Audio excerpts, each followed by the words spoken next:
They met at a rooftop party, the kind of place where everyone is performing and no one is truly seen. She didn't plan to stay. He was already looking for a reason to leave. But then a glance, a conversation that felt less like an introduction and more like a recognition, something electric, ancient, and utterly undeniable. They fell into each other like gravity. She called it fate. He said it felt like coming home to a place he'd never been. Fast forward 3 months.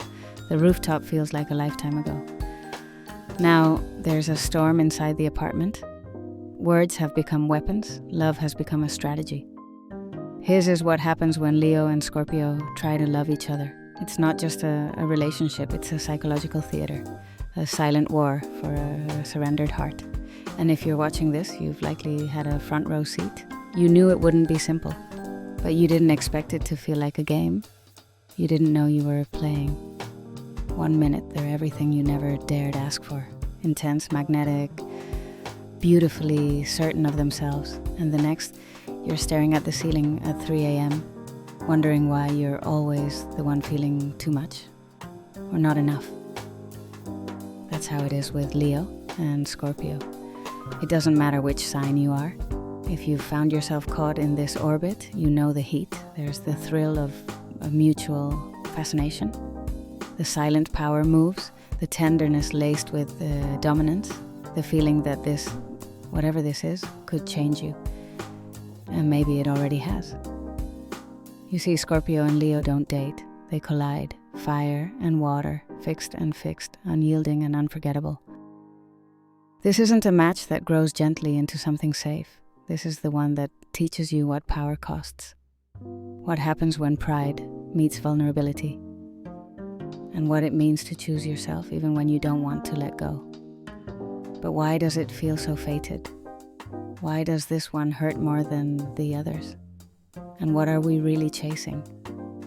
When we lock eyes with someone who feels that familiar and that dangerous? In today's episode of the Oracle Files, we're not just decoding zodiac compatibility. We're walking into a psychological theater, a place where love becomes a mirror and ego becomes the stage.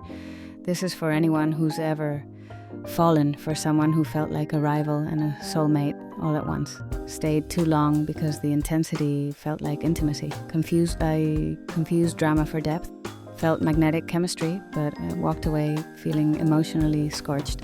We'll dive into the shadow dynamics at play between Scorpio and Leo, two signs built for loyalty, intensity, and power, but often speaking completely different emotional languages. You'll hear how this pairing plays out in real life, not just in charts, but in choices. What draws them together, what tears them apart, and what we can all learn about ourselves in the wreckage. And maybe most importantly, you'll see that this wasn't a failed relationship, it was an initiation.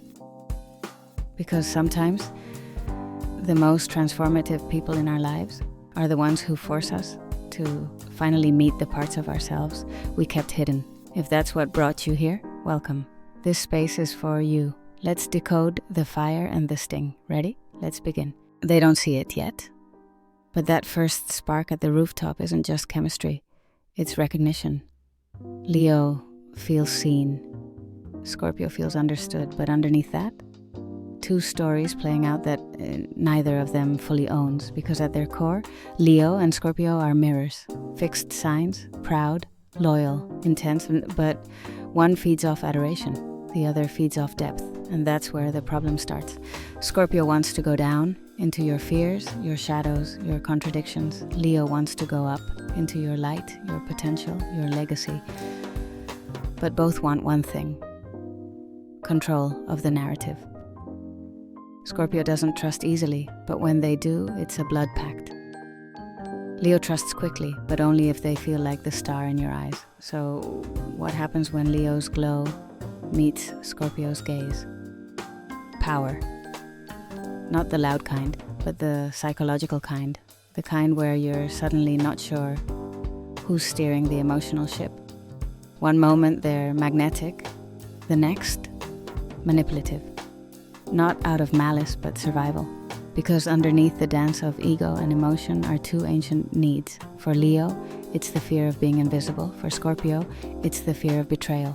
They test, they retreat, they charm, they calculate. And the rooftop moment? It wasn't flirtation. It was the beginning of a power exchange. One neither fully agreed to, but both deeply needed. Here's where Jung slips in. This isn't just a romantic pairing. It's a confrontation between ego, Leo, and shadow, Scorpio. One says, "My see me," the other says, "Know me." And that's why this doesn't just burn hot, it scorches. Because what they're really asking, silently, intensely, is, can you handle all of me?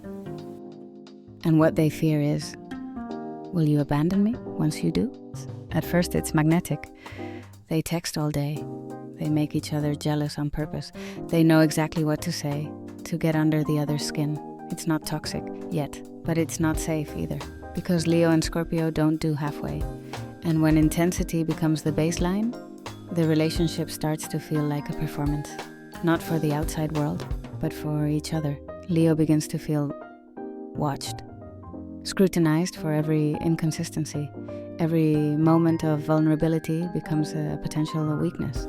Scorpio begins to feel exposed, as if their secret inner world, the one they never show, has been lit up for someone else's applause. And here's the twist. They're not trying to hurt each other. They're trying to survive each other. Because what no one talks about in these pairings is the emotional exhaustion, the high of being fully seen, the crash of not feeling fully safe. Leo will start to perform harder, smiling wider, laughing louder. Because if they can't be loved for who they are, they'll be worshipped for who they pretend to be. Scorpio will start to retreat deeper, quieter, sharper. Because if vulnerability becomes ammunition, then silence becomes a shield. Neither of them mean to weaponize love. But that's what happens when ego meets a survival. It's not war, it's emotional strategy. You show a little, they pull away, you pull back. They flood forward. It's not a conversation. It's a psychic chess match. And no one wins, because by the time you realize the cost of this kind of connection, you've already betrayed parts of yourself to keep it going. Parts that were soft, parts that were real, parts that could have loved differently if they hadn't been so busy trying to win. The rebellion doesn't start with blocking them. It doesn't even start with a goodbye. It starts with a question. Who am I when I'm not proving anything? Because if Leo is always trying to be adored, and Scorpio is always trying to be in control, then neither one is really being true. They're being strategic. But healing doesn't come from strategy. It comes from surrender. And that's the rebellion. Not walking away with your pride intact, but walking away with your truth intact. Maybe Leo finally stops waiting to be chosen and chooses themselves, not as a performance, but as a quiet, radical act of presence. And Scorpio? Maybe they let someone in who doesn't need decoding. Someone who doesn't demand their secrets, just respects their soul. You don't have to become your opposite sign to heal, but you do have to integrate it. That's the secret of astrology most people miss. Your opposite sign isn't your enemy. It's your initiation. Leo learns depth from Scorpio. Scorpio learns warmth from Leo. But it only works when both stop trying to win and start trying to see. So what does freedom look like? It looks like Leo laughing and meaning it. It looks like Scorpio trusting without a contingency plan. It looks like you choosing what feeds you instead of what fuels your obsession. This isn't about love or compatibility anymore. This is about emotional self-respect. In the end, it's not about Scorpio or Leo. It's not about astrology charts or who hurt who more. It's about the roles we play when we're afraid to just be seen. Leo fears invisibility. Scorpio fears betrayal. You fear what they mirror back to you. Because these relationships, they aren't just attractions, they're reflections. Each one is a psychic invitation to meet the version of yourself you've avoided. Maybe you're not addicted to them. Maybe you're addicted to the version of you that feels alive in their presence.